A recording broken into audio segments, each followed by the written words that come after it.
Литература, русский язык, русская литература, химия, история, география, история Абхазии, геометрия. Учебная литература – основной инструмент процесса образования. Некоторые учебники родители вынуждены приобретать сами. А с учетом расходов на школьную форму, рюкзак и канцтовары, сборы к школе становятся серьезным ударом по семейному бюджету. В этом году по договоренности Министерств просвещения Абхазии и России школьники будут обеспечены учебной литературой по всем предметам.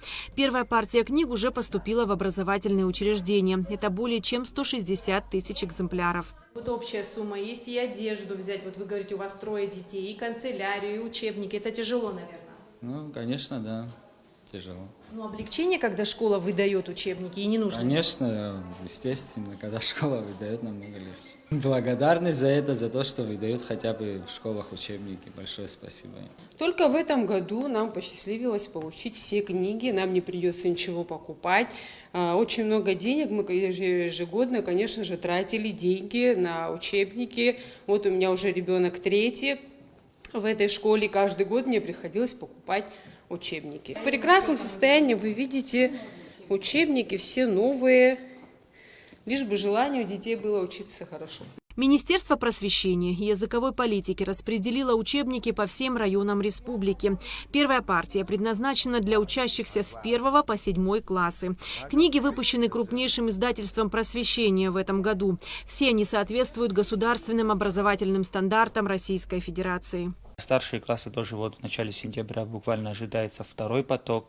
К сожалению, частичная поставка для старших классов, это в первую очередь, 2-й этап будет 10 и 11 классы, и уже 3-м этапом будет доставлен 8 и 9 классы.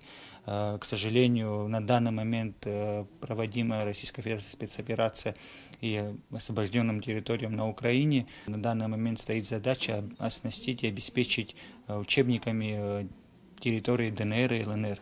Министерство просвещения и языковой политики обращается к детям и родителям с просьбой помнить о бережном отношении к учебникам, ведь книгами будут пользоваться следующие поколения школьников. Насколько возможно, мы должны эти книги сохранить, должны осознавать, что это большая работа была проделана и специалистами Министерства просвещения и языковой политики, а также оказавшую нам помощь Министерства просвещения Российской Федерации. То есть стоит отметить, на данный момент на более 90% оснащены все ученики школ, то есть последующие оставшиеся 10% будут дополнены, то есть это не разовый проект, так скажем, будет реализовываться в течение 3 лет, то есть последующие 2 года тоже также поставляться.